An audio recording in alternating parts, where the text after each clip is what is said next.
Hello, my pack, my tribe. Welcome to Howling After Dark.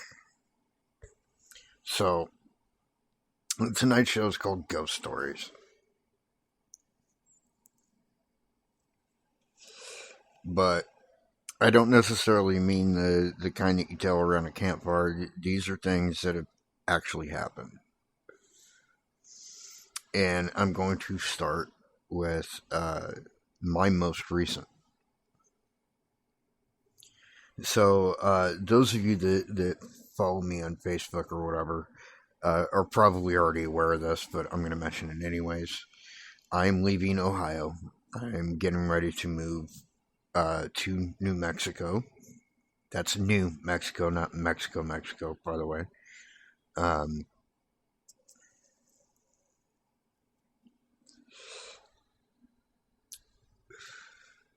and so a lot of what I've been doing,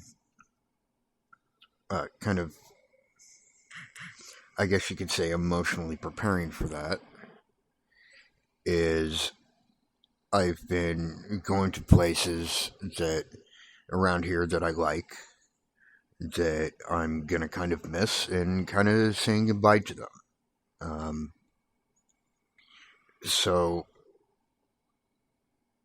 I shared a video on Facebook earlier today.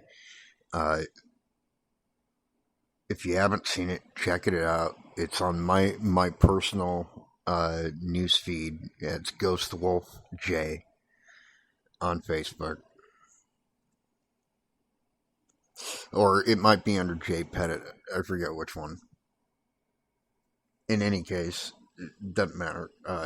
So basically, here's the story. So I went for a ride today, and I actually had intended to go to someplace completely different, and which is like miles away from where I ended up. Almost as if something was guiding me to this spot. And that spot is Everett Covered Bridge. Now, we every time we've gone there, we've had uh, something to show for it, paranormally speaking. Uh, the one time we went there, my EVP specialist Becky had a camera, and she took it was like just like a digital still camera, and she took a series of like 3 or 4 shots.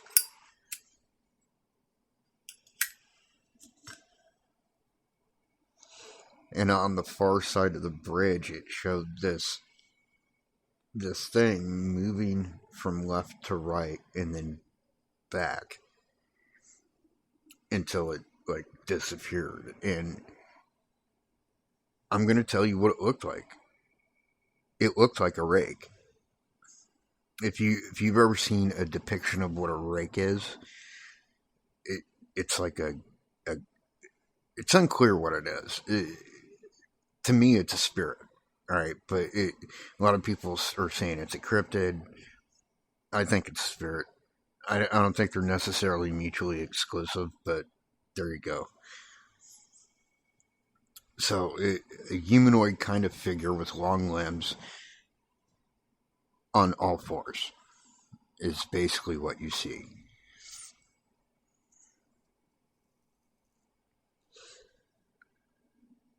Dark eyes and stuff. In any case, so that was the first time that we went there, and then another time. I mean, we go back, like we've been there like several times, but one of the last times that we were there, me and Becky were on the closest side of the bridge. And what I mean by the closest and the farthest side is like there's a parking spot where you park and then you follow this trail to go to the bridge because it's actually a metro park. And or it might actually be a national park because I actually saw a national park uh, guy there today.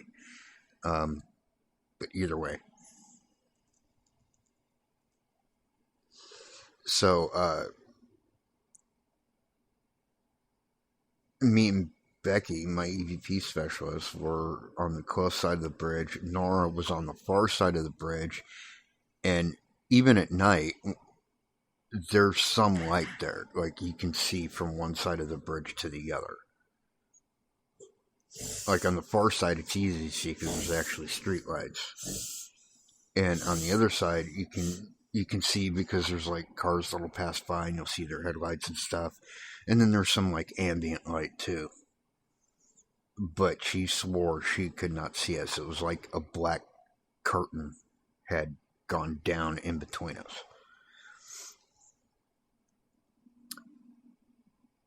And then it was the weirdest thing, right? So nothing like paranormal in that way happened while I was there. I was just, you know, doing Facebook Live and showing the place basically. And so I didn't notice anything, but right as the video feed ended, Cody, my friend Cody, who was a member of my team for a long time, called me.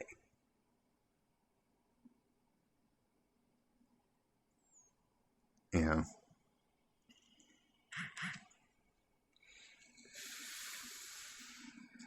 So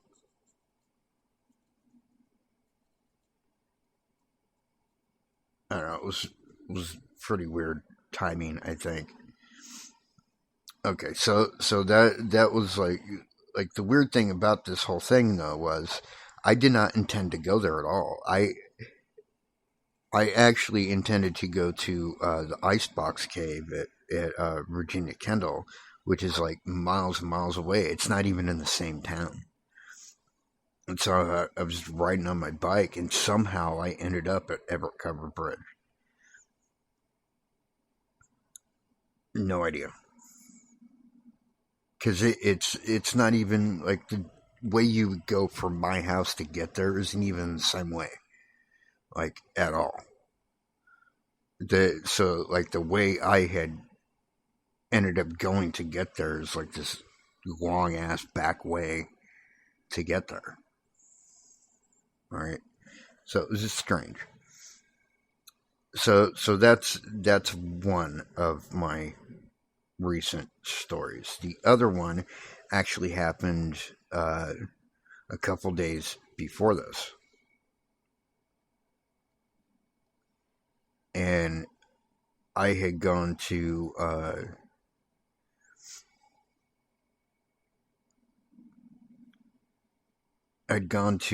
where the signal tree is at Cascade Valley Metro Park. And you follow the trail from the parking lot, and it opens up into a big clearing, and in the middle of the clearing is the signal tree, which is, massive, and I've talked about that before. And then it like splits and goes either way around the tree, and then goes back and then splits again. And if you take the trail to the left, you kind of follow the river for like miles, right? And if you take the path to the right, it circles back around and goes to like the soccer field. So I took the trail to the left, and I was going to this little spot where I used to go a lot. And practically every time I've ever gone there, I would go to this spot. It's right next to this beaver dam, and it's a really good spot for, like skipping stones, which I don't know, seems stupid or simple or whatever, but I'm into it. So I would always go there and skip some stones, just to be out in nature doing something. But for the past couple times I've gone there, I've actually passed that spot, and went off at this other little side trail a little farther down where there's this tree that's fallen over, and if you are brave enough to walk across the tree, it takes you to this little island. And so that's what I did. I went to this little island, and I skipped stones there too, and I actually did rock cairns a couple times, stuff like that. And so I went out there and did my thing, and I was just coming back, and I had made it across the tree back to the bank, and then over to the trail. And as soon as my foot hit the trail heading back to the parking lot, I heard native drums. Clear as day. Like, they were far away, but I heard them. They were very distinct. And it was definitely native drums.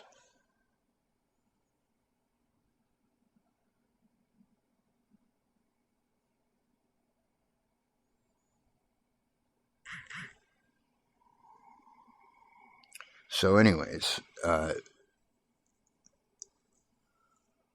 and keep in mind also, this is daytime. It's like maybe 3 o'clock in the afternoon.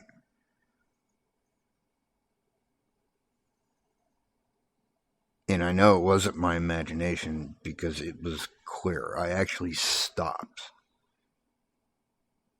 and listened. And it was like, yeah, that's I'm actually fucking hearing that. So I go back to the parking lot, get on my bike. I have a 150cc scooter, moped, whatever you want to call it. According to Ohio, it's a motorcycle, so there you go. I jumped on it, put my helmet on, started the bike, and started riding back to the house. And on my way back, and this is another weird timing thing, I saw that there was a Akron police officer parked in the parking lot there. Right? So I didn't think too much of it. And then I start heading back, and the way that you go from where the signal tree is, you make a right turn, and then it's kind of a little windy road, and then you make a left turn onto the main road heading back towards here. And that's what I did. I made that left turn, and I was heading back towards here, and I see a bunch of cops with their lights on. And it didn't look like they had somebody pulled over, but it definitely looked like something was going on. I think that I heard those drums because whatever happened was potentially dangerous, and they were delaying me so that I would miss that horrible event. Just a theory. So that happened. And then just a day, I think it was like a day or two after that, I went to the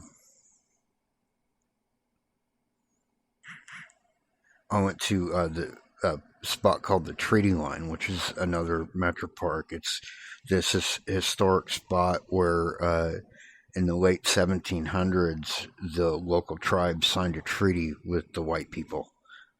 And they actually lived up to that treaty for a time, which is why it was actually historic. But anyways, neither here nor there. So I went there and I pull into that parking lot and I see that there is yet again another cop parked there, which was just struck me as odd, right? So I go down the trail a bit. I didn't want to go all the way down because it's pretty steep. It like goes down this mountain, and if you follow it all the way, it ends up back at the other end of Sand Run, which is the road there. And it just keeps going past that, and then it's a long hike all the way back up this hill from there, and it just wasn't worth it to me to go all the way down. But I went down quite a bit,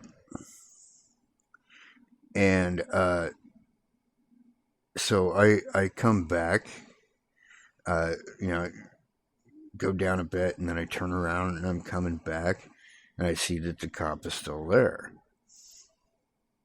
And so the way that you get out of there is I got back on my bike, I made a left turn, and I follow the access road to the park down to the main road, which is I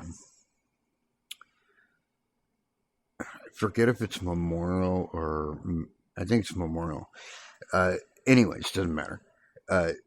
So the way it goes, though, is it kind of winds around a little bit. You're only supposed to go like 25 miles an hour down this road. So I'm very cautious because it's a little bit windy and it's got a lot of potholes. And so I go 25 going down this road. But for whatever reason, I had sped up a little bit too much. And I was just about to round this corner, and I could see that there was another cop parked in that parking lot, so I slowed down. Now, here's the thing. When I slowed down, I had actually ended up, right after I slowed down, I had to swerve because there was an animal on the road.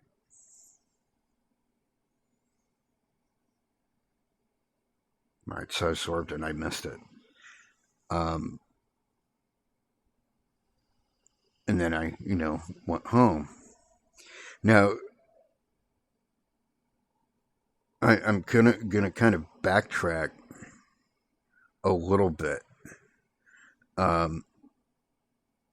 So before all of that, yet another trip to Cascade Valley by the Signal Tree.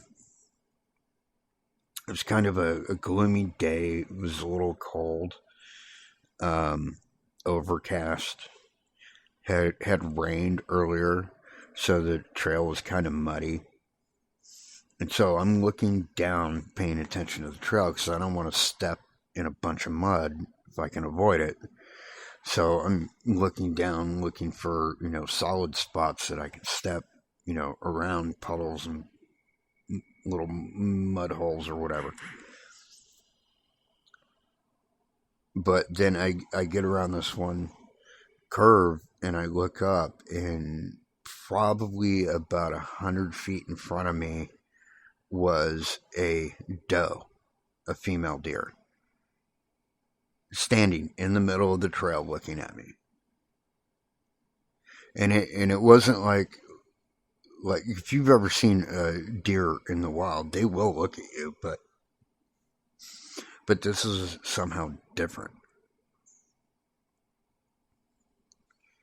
It wasn't looking at me as if I was a threat because I'm a human being, one of its top, probably its top, predator.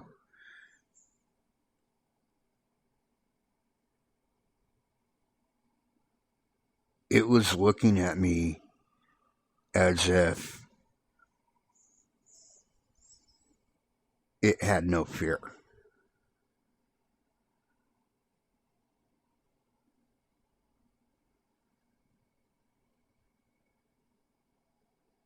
Not like aggressive, but like just like, hey, how you doing? I'm not afraid of you.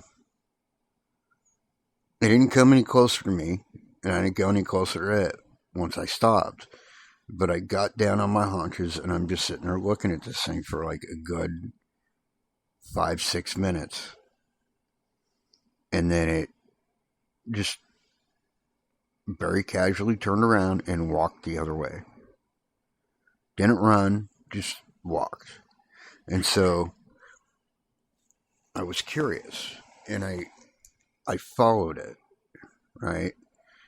And I could see where it went off the trail. And the thing about it is it's not a direction I would normally go, because usually when I go there, I go down to the river. This was going the other way. This is going back towards the road and all that. And so I started to follow it. And it was just gone. And what I mean by that is like, I could see the trail that it left.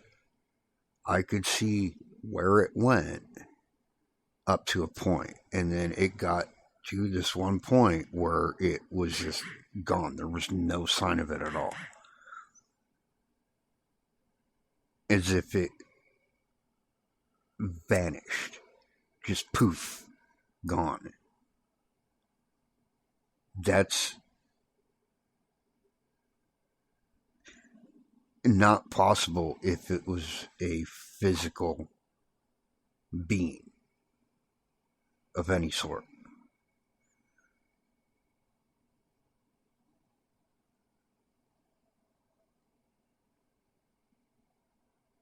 There is no way I either wouldn't have been able to follow its trail at all, or I would have been able to follow its trail and found it if it were a regular deer, like a physical deer.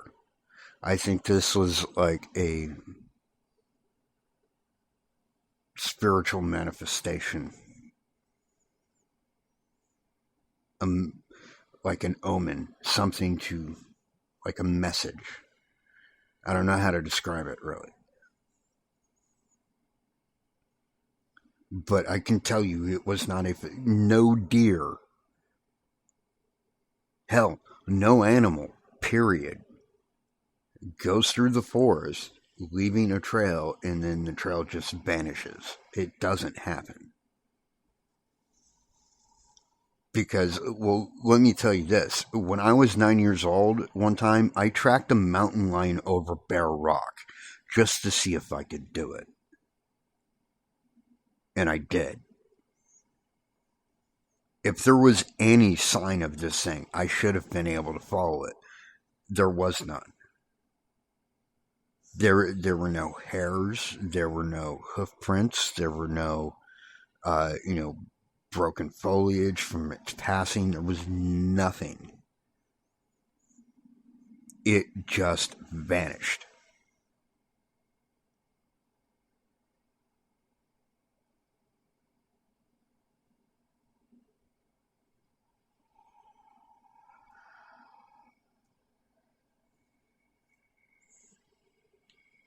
It, that just, I mean, oh, you hush. I've come across spirit animals before. Um, I have totems, for Christ's sake. Of course I have. But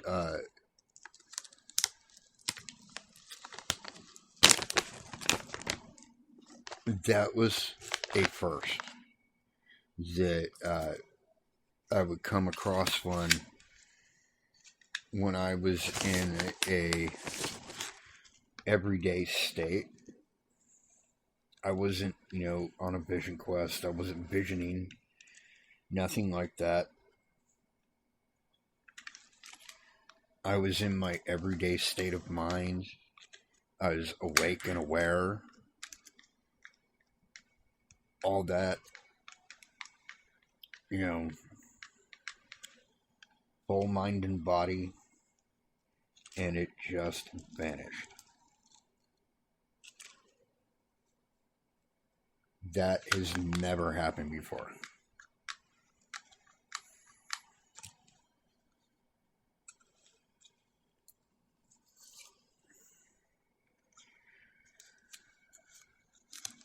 Now, I'm not going to get into the spiritual meanings of deer as a totem or whatever. I don't think it was a totem necessarily. Because, for starters, my totem's full, according to tradition. So, I mean, I guess it's possible, but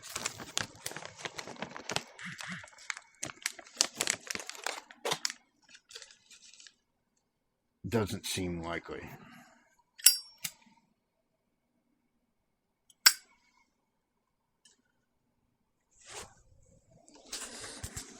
But anyways, moving on. So yeah, that happened. So like all these things keep happening. Just keep happening.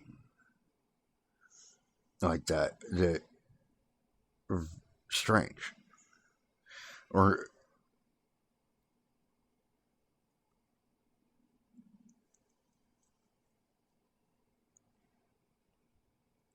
another thing, and this is actually really cool. So it's probably a week or so ago. So before all of this, and it wasn't really paranormal, other than I felt it in my spirit. So once again, it's like one of my favorite spots. I went to Cascade Valley by the Signal Tree, was down by the river, and I went to that new little. It was not new, but it was new to me. That little section of the river, um, on that little island, and I get on the island, and I'm skipping stones, and I happen to look over to my left, and I see not one but two hawks circling low, not like 100 feet away from me. And then they would go up, and then they would move, and they would circle, and then they would go back. And they, like a couple times, they actually landed skidding across the water on the bank right down from me. Like I could see them. Like they were awesome.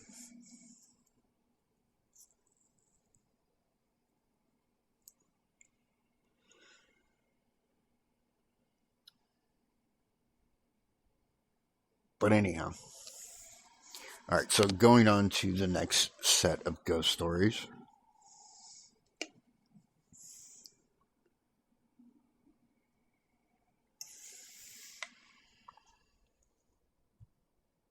Two of the ones I have to tell in this next set happened right in my own house.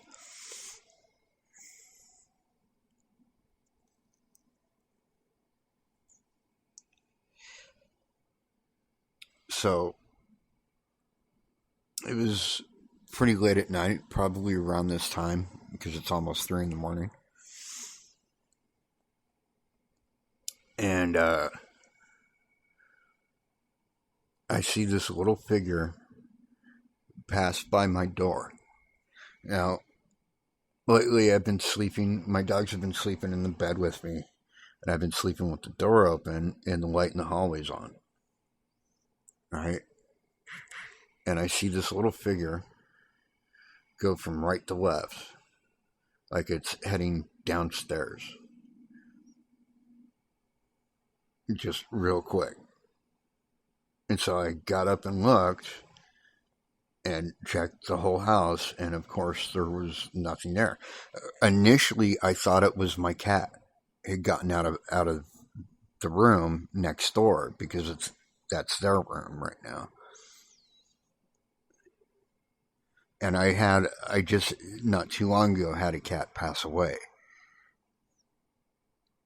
I think it was the cat that passed away, Logan. Um, because it was about his size, and it was real quick. I'm like, what?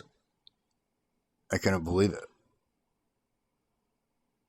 I mean, I could believe it, but like it was unbelievable in the sense that like it was like the first time that I had seen him that clearly since he passed.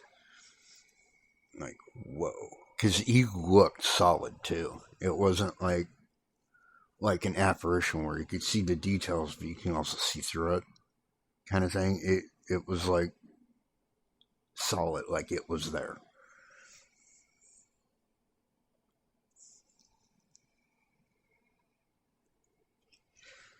The other one that happened actually happened to my dog Nacho.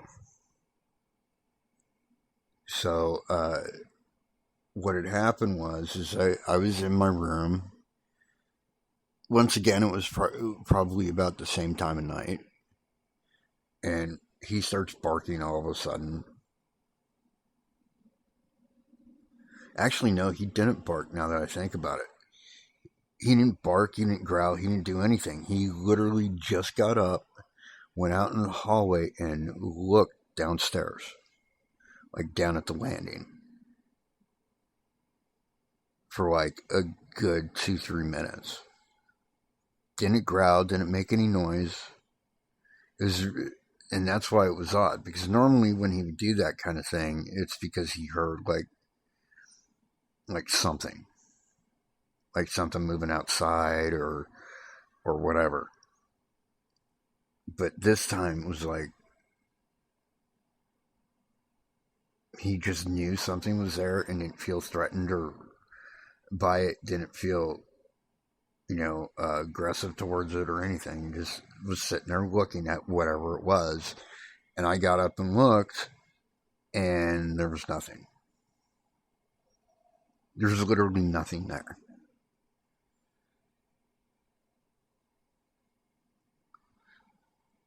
Which makes me think that whatever it was there for Nacho.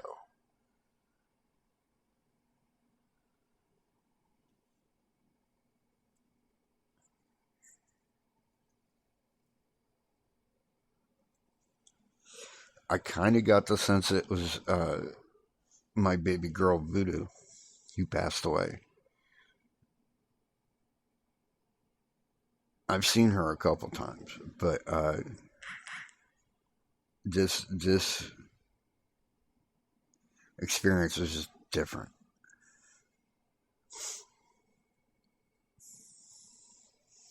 And then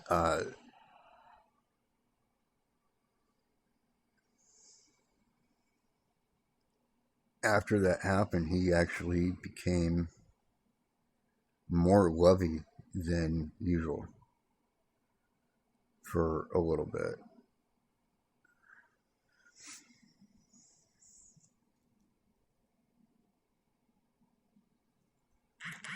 I mean, he loves me like all the time, but this is like kind of over the top a little bit.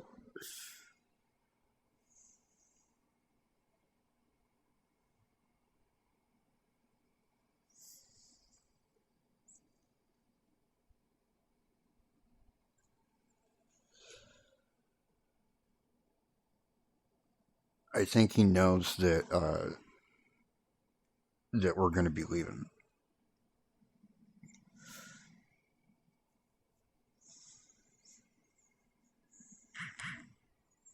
I think that's what that boils down to.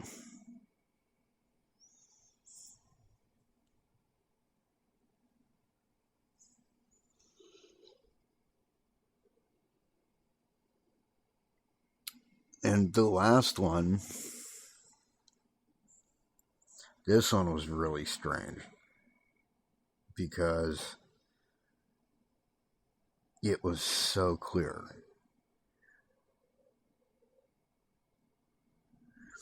So, this was just a couple nights ago. I was in my bed. I was actually trying to get some sleep. Um, Not too sure. It was like, I know it was after midnight, but I don't think it was too much after midnight. It was probably like 12:30, 1 o'clock. And so I'm laying in my bed, and the way my bed is, the head of the bed is right next to the window. And in my window, I have an air conditioner, which was running. And then on my side of the bed is the stand where the TV is and my Xbox. And anybody that has an Xbox knows that your Xbox is kind of everything, because not only can you play your games on it, you can watch your shows on it and stuff too. I like to fall asleep to YouTube a lot of the time, mainly like Slapped Ham. If you guys haven't checked out Slapped Ham, check it out. It's pretty cool. It's like all these ghost videos and stuff, and I like to watch those. Even though he annoys me how often he attributes things to negative, but that's neither here nor there. Anyways, so I had YouTube playing, and so over the air conditioner and over YouTube playing my TV, right outside my window, I hear thump thump, like footsteps, like loud footsteps, like somebody was stomping. And the thing is right outside the window is the portion of the roof that goes over the front porch. So there is a roof there, right? But I looked and nobody was out there. But it was clear as day, thump thump, right outside my window.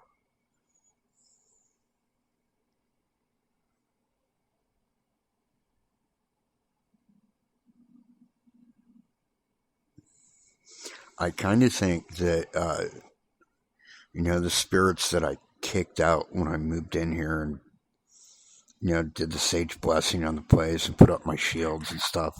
I think they're trying to get back in.